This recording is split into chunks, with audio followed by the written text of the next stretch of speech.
안녕하세요. 예, 저는 비례민주주의연대라는 단체에서 활동하고 있는 하성수라고 합니다. 오늘 좀 제가 아마도 좀 약간 이런 이야기를 왜 하나? 뭐 그런 생각을 하실 이야기일 수 있는데요. 오늘 제가 드리고 싶은 이야기는 국회의원 숫자를 늘려야지 우리 삶이 나아진다는 말씀을 드리려고 합니다. 물론 이제 다들 아시는 것처럼 대한민국 국회를 싫어하시죠. 제가 제 주변에 있는 분들도 국회나 국회의원을 싫어하시는 분들이 너무 많으세요. 근데 왜 국회의원 숫자를 늘리자고 하냐? 차라리 그냥 더 줄이자고 해야 되는 거 아니냐? 이렇게 생각하실 수 있습니다. 그런데 오늘 제가 말씀드릴 요지는 국회의원 숫자를 늘리는 게 꼴보기 싫은 국회를 바꾸는 길이다. 이런 이야기를 드리고 싶고요. 먼저 좀 얘기를 드려야 될 건 대한민국 국회가 실제로 어떻게 움직이고 있는지에 대해서 우리 시민들께서 잘 모르는 얘기들이 많습니다. 제가 한 가지만 얘기를 좀 드릴게요. 지금도 집값이 올라가지고 그죠?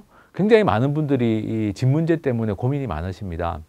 그런데 집값이 오르거나 전세 월세가 오를 때 국회에서는 뭘 하고 있을까요? 대한민국 국회에서는 그런 일이 있으면 특별위원회라는 걸 만듭니다. 특별위원회를 만들면 특별히 뭔가를 좀 잘해가지고 성과를 내야 되겠죠. 근데 우리나라 국회에서는 특별위원회를 만들면 뭘 하느냐? 특별히 쉽니다. 일을 안 해요. 오히려 특별위원회만 만들어 놓고 일을 안 합니다. 제가 지금 보여드리는 이 화면이 그 더 팩트라고 하는 데에서 머니투데이라고 하는 데서 나온 기사인데요. 머니투데이 기사를 보면 지금 대한민국 국회에서 어떤 특별위원회입니다. 주거특별위원회라는 특별위원회에서 회의를 하는데 위원장하고 간사 두 사람만 남아있는 회의 장면이에요. 위원장이 뭘 물어보는데 간사가 이렇게 대답합니다. 대답할 사람이 저밖에 없습니다. 나머지 국회의원들은 어디 갔을까요? 주거 문제도 관심이 없는 겁니다. 집값이 오르고 전세 월세가 올라도 대한민국 국회의원들은 그런 문제에 관심이 없습니다. 그래서 회의에도 출석하지 않는 거죠. 이게 지금 우리나라 국회의 모습입니다. 그리고 자기들은 또 어디에 사느냐? 강남에 살죠.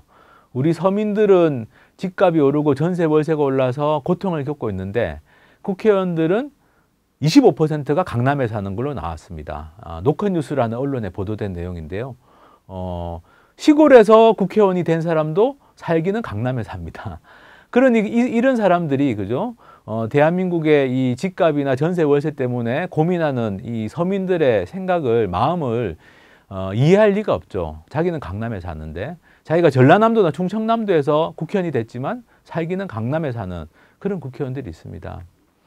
그리고 이런 국회의원들이 그러면 혜택은 어떻게 보고 있느냐? 엄청난 혜택을 보고 있죠. 보여드리는 것처럼 연봉이 일단 1억 5천이 넘습니다. 대한민국 국회의원들 연봉은 사실은 잘 공개가 안 돼 있어요. 그래서 저한테도 궁금해 하시는 분들이 많습니다. 제가 정확하게 조사를 해봤더니 순수하게 받는 연봉 액수가 1억 5천만 원이 넘습니다. 물론 세금은 좀 뗍니다만 1억 5천만 원 중에 4천만 원은 또 비과세 소득이라고 해서 세금도 안 떼는 소득이 있어요. 실제로는 한 1억 6천 7천을 받는다고 보시면 됩니다. 그러면 연봉만 받느냐? 연봉 위에도 굉장히 많은 혜택이 있죠. 개인 보좌진이 9명이나 됩니다. 엄청난 혜택이죠. 그리고 1억 5천만 원까지는 또 후원금을 모금해서 자기 마음대로 쓸 수가 있어요. 선거가 있는 해는 3억까지 모금할 수 있습니다. 이런 게 다 국회의원들이 누리고 있는 혜택입니다. 이런 혜택을 누리고 정말 깨알같이 또 예산을 지원받아요. 좀 전에 말씀드린 거 말고도 지금 보시는 것처럼 뭐 기름값을 한 달에 110만 원을 지원을 해줍니다. 우리가 차량을 운전하는 분들이 한 달에 기름값을 얼마나 쓰시나요? 한 달에 110만 원을 지급을 해줘요. 뭐 그것뿐만 아닙니다. 전기요금, 뭐 공과금, 거기다가 뭐 소모품비까지 깨알같이 정말 다 지원을 해줘요. 1억 5천만 원이 넘는 연봉에다가 매년 모금할 수 있는 후원금에다가 개인 보좌진 9명에다가 거기다가 이렇게 깨알 같은 지원을 받습니다. 이러니 국회의원들이 정말 자기가 해야 될 본래 일보다는 이런 혜택을 누리는데 더 빠져 있을 수밖에 없습니다. 제가 지금 말씀드린 게 대한민국 국회의 모습입니다. 그런데 저는 국회의원 숫자를 늘리자고 주장을 하고 있어요. 왜냐하면은 이런 국회를 바꾸려면 다른 나라 국회의 모습을 우리가 한번 볼 필요가 있습니다. 가령 우리나라 언론들이 외국의 국회를 지지하면 많이 가는 나라가 스웨덴입니다. 스웨덴 국회의원은 3D 업종이라고 분류가 된다고 해요. 실제로 언론에서 취재를 가보면 스웨덴 국회의원의 삶이 이런 모습입니다. 일단 연봉이 대한민국 국회의원보다 적어요. 잘 아시는 것처럼 스웨덴은 우리보다 더 잘 사는 나라입니다. 복지국가죠. 근데 스웨덴 국회의원들이 받는 월급은 우리나라 국회의원보다 적습니다. 거기다가 우리나라 국회의원들이 누리는 개인 보좌진 그런 거 없어요. 예. 우리나라 국회의원들은 다 다른 사람이 운전하는 차를 타고 다닙니다. 스웨덴 국회의원은 차량도 없습니다. 차량이 있어도 자기가 운전해야 돼요. 직접.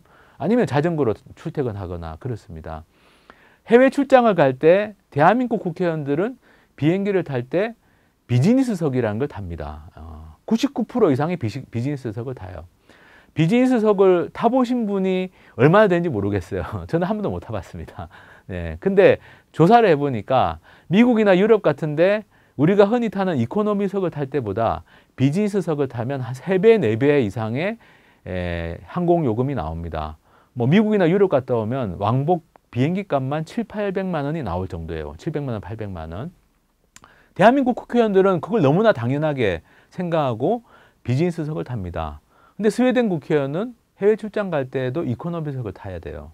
왜냐하면 비즈니스석을 탈 수가 없어요. 이 시민들의 이 따가운 눈을 피할 수가 없기 때문에. 그리고 이렇게 혜택은 적은데도 일하는 시간은 깁니다. 스웨덴 노동자들이 평균 일주일에 35시간, 35시간 정도 일을 한다고 하는데 스웨덴 국회의원은 일주일에 90시간을 일을 해야 돼요. 왜냐하면 개인 보좌진이 없으니까 자기가 다 해야 됩니다. 이메일도 체크하고 답장도 보내고 다 해야 됩니다. 이렇게 일을 하는 국회의원도 있습니다. 그러니까 국회 자체가 나쁜 건 아니죠. 그리고 국회의원 자체가 나쁜 건 아닙니다. 만약 대한민국 국회의원들이 스웨덴 국회의원처럼 일한다면 우리도 스웨덴 같은 복지국가가 될 수 있겠죠. 그래서 저는 스웨덴 국회를 보면서 우리가 좀 생각을 해봐야 됩니다. 스웨덴 국회의원 숫자는 몇 명일까요? 우리나라는 300명입니다. 스웨덴은 우리보다 인구가 훨씬 적은 나라입니다. 근데 스웨덴 국회의원은 몇 명일까요? 349명입니다. 우리보다 더 많습니다. 그러니까 제가 말씀드린 것처럼 국회의원 숫자가 적은 게 좋은 게 아닙니다. 국회의원 숫자가 많더라도 스웨덴 국회의원처럼 일하는 그런 국회의원이 많은 게 지금 필요한 거죠. 그리고 이런 스웨덴의 국회의원들을 만든 게 뭐냐? 그냥 스웨덴 사람들이 생각이 훌륭해서 이렇게 됐을까? 그렇지 않습니다. 스웨덴과 대한민국의 차이는 선거제도가 다릅니다. 무슨 이야기냐면은 대한민국 국회의원들은 국회의원이 되는 과정이 지역구에서 나와서 1등 하면은 국회의원이 됩니다. 대부분의 국회의원이 그렇습니다. 300명 중에 253명이 지역구에서 1등해서 됩니다. 그러면 그분들은 자기가 다음번에 국회의원 하려고 하면 대한민국 전체 국민들의 표가 필요하지 않아요. 자기 지역구에서만 표를 받으면 됩니다. 여의도 국회에서는 엉망으로 일을 해도 지역구 표만 받으면 또 국회의원이 될 수 있어요. 그러니까 열심히 일할 이유가 없습니다. 유능할 이유도 없어요. 부패해도 괜찮습니다. 우리 지역구만 표를 받으면 되니까.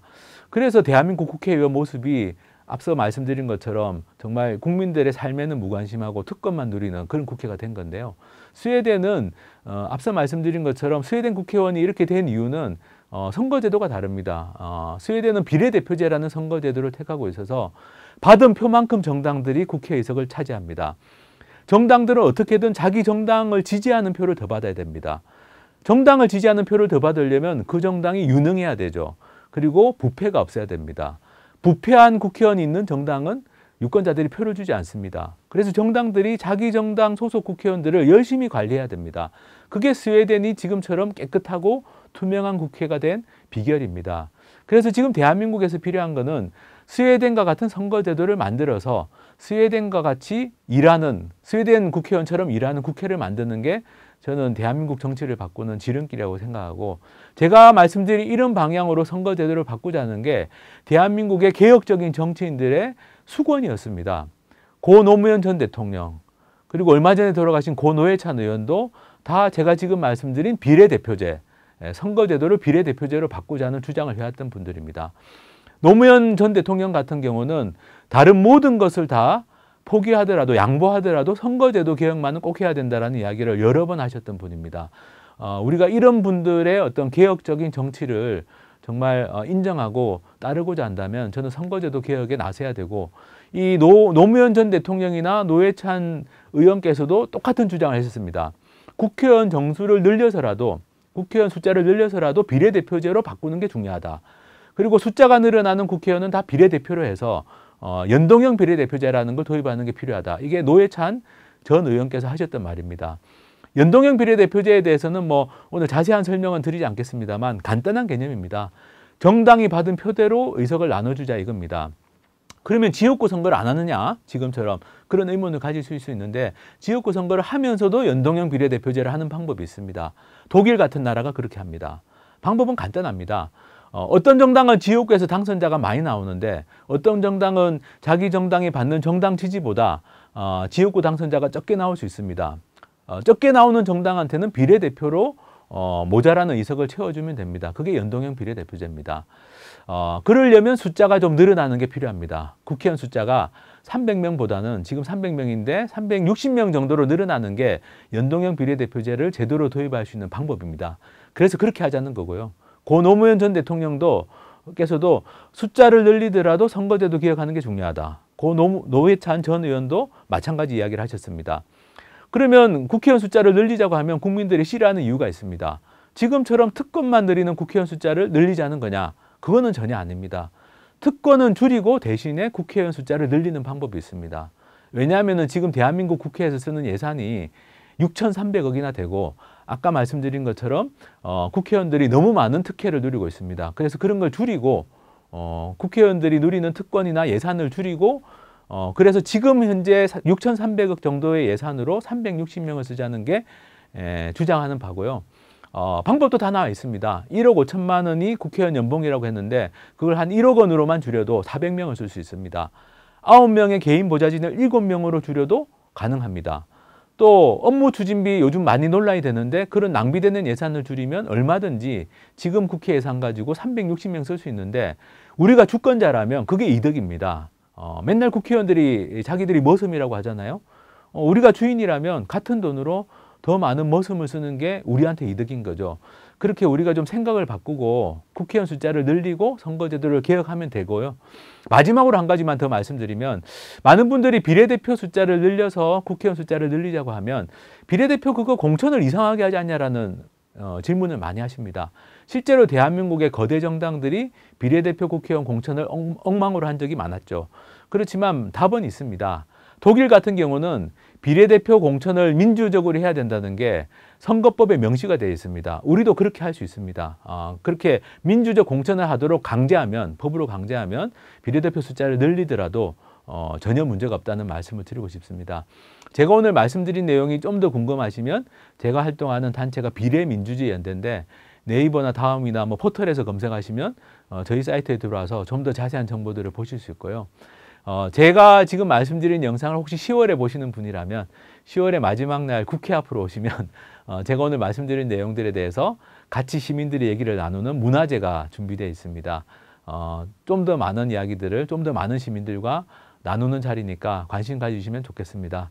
오늘 제가 조금은 엉뚱해 보일 수 있는 국회의원 숫자를 늘리는 것이 우리 정치를 바꾸는 길이고 그게 정말 국회가 우리 삶의 문제를, 우리 생활의 문제를 푸는 유능하고 부패 없는 국회를 만드는 길이라는 말씀을 드렸는데 제 이야기가 공감이 되시면 많이 좀 주변에 이런 이야기들을 퍼뜨려 주시면 감사하겠습니다. 감사합니다.